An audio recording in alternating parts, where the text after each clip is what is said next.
అమ్మ, ద్వాదశ రాశుల వారు వారికి వారే చేసుకోగలిగే చక్కటి పరిహారాలు తెలియచేస్తారా?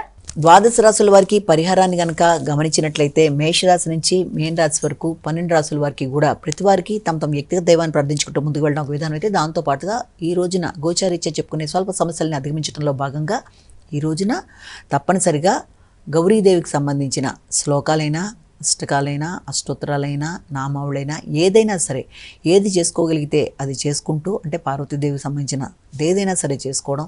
అదేవిధంగా దేవాలయ సందర్శనలో ఏదైనా అమ్మవారికి సంబంధించిన దేవాలయ సందర్శన చేయడం కూడా చాలా చక్కటి ఫలితాలు ఏర్పడతాయి. అంటే తద్వారా మీకు మానసిక ప్రశాంతత, ధైర్యం, అదేవిధంగా శ్రేయస్సు, అభివృద్ధి, ఆటంకాలని అధిగమించగలిగిన శక్తి, మనోనిబ్బరం, ఆత్మస్థైర్యం, కృషిశీలతో పనులు సాధించుకోగలిగిన పరిస్థితులు మొదలైన వాటికి అవకాశం అనేది లభ్యమవ్వడానికి, అననుకూలమైన పరిస్థితుల్ని అనుకూలంగా మార్చుకోవడానికి మీ వ్యక్తిగత దేవతా ప్రార్థనతో పాటుగా ఈ రోజున చెప్పుకున్న గోచార రీత్యా ఎదురుతున్న సమస్యలకి ఈ రకమైన దేవతా ప్రార్థన ద్వారా ముందుకు వెళ్ళినట్లయితే మంచి ఫలితాలు కలిగే అవకాశం ఉందని మనం ఇక్కడ భావన చేయొచ్చు. నమస్కారం.